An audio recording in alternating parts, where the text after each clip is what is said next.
Hello friends, नमस्कार। स्वागत है आपका गवर्नमेंट एग्जाम प्रिपरेशन चैनल में। आज हम लोग शुरू करने वाले हैं मिनी टेस्ट संख्या 15, जो कि किसके लिए है? यूपीपी कांस्टेबल जो एग्जाम होने वाला है अगस्त महीने में, उसके लिए है। सामान्य अध्ययन पर बात करेंगे। बहुत ही छोटा सेशन लेकिन बहुत ही इम्पॉर्टेंट सेशन है। केवल 10 प्रश्न है, इसलिए वीडियो के लास्ट तक बने रहिए। क्विक रिवीजन होगा। जो भी जिनके आने के प्रश्नों के चांस बनते हैं वही प्रश्नों पे बात होगी और हमें जो है अगस्त में वर्दी पक्की करनी है। चलिए शुरू करते हैं आज का ये सेशन। बंगाल का प्रथम गवर्नर जनरल कौन था? ठीक है, बंगाल का प्रथम गवर्नर जनरल कौन था बताना है आपको। Robert Clive, William Bentinck, Warren Hasting या कर्नल सैंडर्स। तो पहले का उत्तर हो जाएगा सी, यानी कि वारेन हेस्टिंग जो है क्या था? बंगाल का प्रथम गवर्नर जनरल थे। ठीक है, या था जो भी कर सकते हैं। रेगुलेट देखिए, अब इसमें जो है थोड़ा सा एग्जाम की पॉइंट में हम लोग थोड़ा सा इस पर विचार कर लेते हैं, क्योंकि हो सकता है कि केवल वही प्रश्न ना आए लेकिन उससे संबंधित कुछ और भी पॉइंट आ सकते हैं आपके एग्जाम में। रेगुलेटिंग एक्ट 1773 के तहत ब्रिटिश संसद के द्वारा बंगाल के पहली बार कॉलेजिस्ट सरकार की व्यवस्था की गई। वारेन हेस्टिंग को 1774 ईस्वी में बंगाल का प्रथम गवर्नर जनरल नियुक्त किया गया। तो वारेन हेस्टिंग को 1774 में क्या किया गया? बंगाल का प्रथम गवर्नर जनरल नियुक्त किया गया। स्वतंत्र भारत के प्रथम भारतीय गवर्नर जनरल कौन थे? सी राजगोपालाचारी। ठीक है, स्वतंत्र भारत के ध्यान रखिएगा, प्रथम गवर्नर जनरल की बात हो रही है, ये सी राजगोपालाचारी थे। ठीक है, और एक और बात है, अगर पूछता है कोई कि स्वतंत्र भारत के प्रथम गवर्नर जनरल कौन थे, तो वो था लॉर्ड माउंटबेटन। कौन थे? Lord Mountbatten. ठीक है, लेकिन भारतीय पूछेगा तो वो हो जाएंगे सी राजगोपालाचारी सर। ठीक है, आगे बढ़ते हैं। प्रश्न संख्या 2 पे आते हैं। निम्न में से किस वर्ष कॉर्नवालिस कोड लागू किया गया? कॉर्नवालिस कोड जो है कब लागू किया गया? आपको ये प्रश्न का जवाब देना है। 1793 में, 1757, 1723, 1805 में। तो कॉर्नवालिस कोड जो है 1793 में लागू किया गया। कब किया गया? 1793 में लागू किया गया। तो इस प्रश्न का उत्तर हो जाएगा आपका ए ऑप्शन। अब कॉर्नवालिस कोड पे बात कर लेते हैं। कॉर्नवालिस कोड था क्या? कॉर्नवालिस कोड क्या था? शक्तियों के पृथक्करण सिद्धांत पर आधारित थी। शक्तियों के पृथक्करण सिद्धांत पर आधारित था। ठीक है, जिसके तहत कर और प्रशासन, किसको? कर को और प्रशासन को क्या कर दिया गया? अलग अलग कर दिया गया, पृथक पृथक कर दिया गया। ठीक है, जब 1793 में जब अस्थायी बंदोबस्त आया था तो उस समय जो है गवर्नर जनरल कौन था? तो लॉर्ड कॉर्नवालिस ही था। ध्यान रखिएगा। ठीक है, लॉर्ड कॉर्नवालिस ही था। देखिए, जो सिविल सर्विस का सृजन करने वाला किसको माना जाता है? लॉर्ड कॉर्नवालिस को माना जाता है। भारत में सिविल सर्विस को जो सृजन किया, जन्म दिया यहाँ पे, वो भी कौन है? लॉर्ड कॉर्नवालिस है। तो 3 पॉइंट आपको याद रखना है। कॉर्नवालिस कोड भी लॉर्ड कॉर्नवालिस ने लागू किया। 1793 में अस्थायी बंदोबस्त भी इसी के शासनकाल में आया था। और सिविल सर्विस के सृजनकर्ता जो है कौन है? लॉर्ड कॉर्नवालिस ही है। प्रश्न संख्या 3 पे आते हैं। जनसंख्या में प्रति 1000 पुरुषों पर महिलाओं की संख्या को कहा जाता है। प्रति 1000 पुरुष, 1000 नीचे क्या है? पुरुष हैं, उस पर महिलाओं की संख्या क्या? महिलाओं की संख्या क्या कहा जाता है आपको बताना। बहुत ही इंपॉर्टेंट है लेकिन आसान प्रश्न है। महिलाओं की संख्या क्या कहते हैं बताना है आपको। ऑप्शन क्या दिया हुआ है? जन्म दर, साक्षरता दर, लिंग अनुपात या मृत्यु दर। तो उत्तर हो जाएगा आपका सी, यानी कि उसको कहते हैं आपका को लिंग अनुपात। ठीक है, आगे बढ़ते हैं।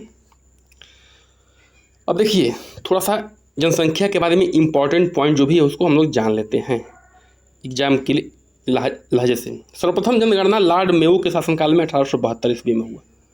1872 ईस्वी में पहली बार जनगणना लॉर्ड मेयो के शासनकाल में हुआ था, ये ध्यान रखना है। लेकिन जनगणना का क्रमवार आकलन जो है, अर्थात प्रथम नियमित जनगणना जो है 1821 से लॉर्ड रिपन के शासनकाल से शुरू किया गया।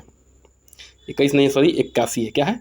81 से 1881 ईस्वी से लॉर्ड रिपन के शासनकाल से ये शुरू किया गया। ठीक है, अब देखिए बात किसकी हो रही थी? अभी हमारा प्रश्न क्या था? लिंगानुपात की। किसकी बात थी? लिंगानुपात की। ठीक है, लिंगानुपात की बात हो रही थी, लिंगानुपात की। तो देखिए, लिंगानुपात जो है तमिलनाडु क्या है? तमिलनाडु जो है सबसे हाईएस्ट है इंडिया में। 2011 की जनगणना के अनुसार कितने हैं लिंगानुपात वहाँ पे? 1080, यानी कि 1000 पुरुषों पे 1084, 1000 पुरुषों पे जो है 1084 महिलाएं हैं। और हरियाणा में सबसे कम है, 1000 पुरुषों पे जो है 800, ठीक है, 879 महिलाएं हैं। ये ध्यान रखने वाली बात है। तो आगे बढ़ते हैं, प्रश्न संख्या 4 पे आते हैं। 2011 की जनगणना के अनुसार भारत में निम्नलिखित में से किस राज्य में जनसंख्या घनत्व तो सबसे कम है? 2011 की जो जनगणना हुई है उसमें सबसे कम जनसंख्या घनत्व तो किसका है? सबसे अधिक जनसंख्या घनत्व तो आपको पता है कि बिहार की जो जनसंख्या घनत्व तो क्या है, सबसे अधिक है। लेकिन यहाँ पूछा क्या जा रहा है, सबसे कम की बात हो रही है। अरुणाचल प्रदेश, सिक्किम, हिमाचल प्रदेश, छत्तीसगढ़। तो उत्तर जाएगा यानी कि अरुणाचल प्रदेश की जो है जनसंख्या घनत्व तो क्या है, सबसे क्या है, कम है। ठीक है, देखिए अरुणाचल प्रदेश की जनसंख्या घनत्व तो क्या है, 17 है। जनसंख्या घनत्व तो होता क्या है, प्रति वर्ग किलोमीटर में, प्रति वर्ग किलोमीटर में रहने वाले लोग, वही होता है। यानी कि 1 किलोमीटर लंबा, 1 किलोमीटर चौड़ा, 1 किलोमीटर लंबा और 1 किलोमीटर चौड़ा में जो लोग रहते हैं उसी को क्या कहते हैं, जनसंख्या घनत्व तो कहते हैं। और बिहार की जनसंख्या घनत्व सबसे अधिक है, वो क्या है, 1106 है। क्या है, 1106। उसके बाद जो है पश्चिम बंगाल की है, ध्यान रखना है। आगे बढ़ते हैं, प्रश्न संख्या 5 पे आते हैं। अहोम जनजाति भारत के किस राज्य में से संबंधित है? असम, आंध्र प्रदेश, मध्य प्रदेश, झारखंड। तो जो अहोम जनजाति है बहुत ही इंपॉर्टेंट है, जनजातियों से प्रश्न आता है, यानी कि असम से संबंधित है। अहोम जनजाति किससे संबंधित है, असम राज्य से संबंधित है। यानी कि यहीं पे जो लोग जो है क्या होते हैं, पाए जाते हैं। देखिए जो खासी जनजाति है मेघालय में पाई जाती है। गारो खासी जनजातियाँ वहाँ की जनजातियों के नाम पे पड़ा है, तो खासी जनजाति कहाँ पाई जाती है, मेघालय में पाया जाता है। चेंचुस जनजाति जो है तेलंगाना में मुख्य रूप से पाया जाता है, लेकिन आंध्र प्रदेश, कर्नाटक और उड़ीसा में भी थोड़ा थोड़ा पाया जाता है। चेंचुस जनजाति की बात हो रही तो। और नईसी जनजाति जो है अरुणाचल प्रदेश में पाई जाती है। नईसी जनजाति कहाँ पाई जाती है, अरुणाचल प्रदेश में पाई जाती है। आगे बढ़ते हैं, प्रश्न संख्या 6 पे आते हैं। भारत में जारवा क्या है, जारवा और ओंगे जनजाति कहाँ मिलती है? अगर जारवा और ओंगे जनजाति की बात की जाए तो कहाँ मिल सकती है, अरुणाचल प्रदेश में, अंडमान और निकोबार द्वीप समूह में, छत्तीसगढ़ में, दमन और दीव में। तो ओंगे और जारवा, देखिए हर प्रश्न जो है अपने आप में बहुत ही इंपॉर्टेंट है, जरूरी है। इसका उत्तर जाएगा बी, यानी कि अरुणाचल, अंडमान और निकोबार द्वीप समूह। ठीक है, अंडमान और निकोबार द्वीप समूह में जारवा और ओंगे जनजाति मिलती हैं, पाई जाती हैं। प्रश्न संख्या 7 पे आते हैं। भारत का कच्छ का रण किस लिए प्रसिद्ध है? कच्छ का रण जो है किस लिए प्रसिद्ध है? ज्वारीय मिट्टी के मैदान के लिए, उपजाऊ मृदा के लिए, घनी वनस्पति के लिए, उपरोक्त सभी। देखिए जो कच्छ का रण है ये पहले है कहाँ, तो ये भैया है गुजरात में। कहाँ पे है, गुजरात में है। ठीक है, पहली बात जान लीजिए। उसके बाद ये किसके लिए प्रसिद्ध है, तो ज्वारीय मिट्टी के मैदान के लिए प्रसिद्ध है, ध्यान रखना है। ज्वारीय मिट्टी के मैदान के लिए प्रसिद्ध है, उपजाऊ मृदा और घनी वनस्पति के लिए प्रसिद्ध नहीं है। ठीक है, ध्यान रखना है। आगे बढ़ते हैं, प्रश्न संख्या 8 पे आते हैं। बहुत ही इंपॉर्टेंट और कॉन्सेप्चुअल प्रश्न है। निम्नलिखित में से किस स्थान पर दिन और रात के तापमान में अंतर सबसे अधिक होने की संभावना है? ठीक है, दिन और रात के तापमान में अंतर यानी कि अगर घटाएंगे सबसे अधिक होने की संभावना है माउंट एवरेस्ट, चिल्का झील, थार रेगिस्तान, अंडमान और निकोबार द्वीप समूह। ठीक है, देखिए माउंट एवरेस्ट तो ठंडा रहता है, ऑल टाइम ठंडा ही रहेगा, दिन हो चाहे रात हो।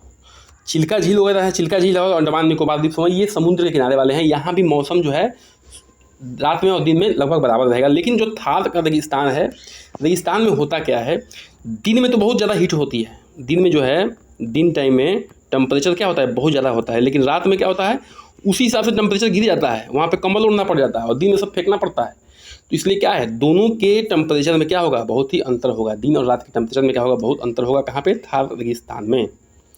आगे बढ़ते हैं, प्रश्न संख्या 9 पे आते हैं। निम्नलिखित में से कौन सी हवाएं भूमध्य सागर से भारत के उत्तर पश्चिम भाग की ओर से चलती हैं? उत्तर पश्चिम भाग, ध्यान रखिए, दिमाग लगाइए।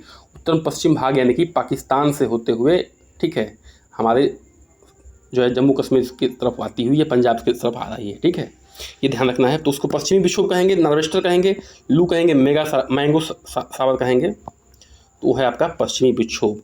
जो भूमध्य सागर से हवाएं आती हैं वो है पश्चिमी विक्षोभ। आगे बढ़ते हैं, प्रश्न संख्या 10 पे आते हैं। इंपॉर्टेंट प्रश्न है, जम्मू और कश्मीर के बंजारे हैं कौन है? जम्मू और कश्मीर में जो बंजारे पाए जाते हैं, गुजर बकरवाल हैं, शेरपा हैं, भूटिया हैं, गद्दी चरवाहे हैं। तो उत्तर हो जाएगा यानी कि गुजर और बकरवाल है। ये जो है इनका, गुजर और बकरवालों का मेन पेशा क्या है, भेड़ और बकरी चलाना। ठीक है, भेड़ बकरी वगैरह चलाना ये जो है गुज्जर बकरवाल का क्या है, मेन पेशा है। ये जम्मू और कश्मीर में पाए जाते हैं बंजारे। तो ये इसी के साथ सेशन समाप्त होता है। अगर थोड़ा सा सपोर्ट करिए ताकि हम भी जो है आपके साथ जुड़ें और आपकी सहायता कर पाएँ जितना हो सकता है। सब कुछ फ्री सुविधा है यहाँ तो चैनल को सब्सक्राइब करिए, लाइक करिए, शेयर करिए और कमेंट कर दीजिए प्लीज़, ये रिक्वेस्ट है।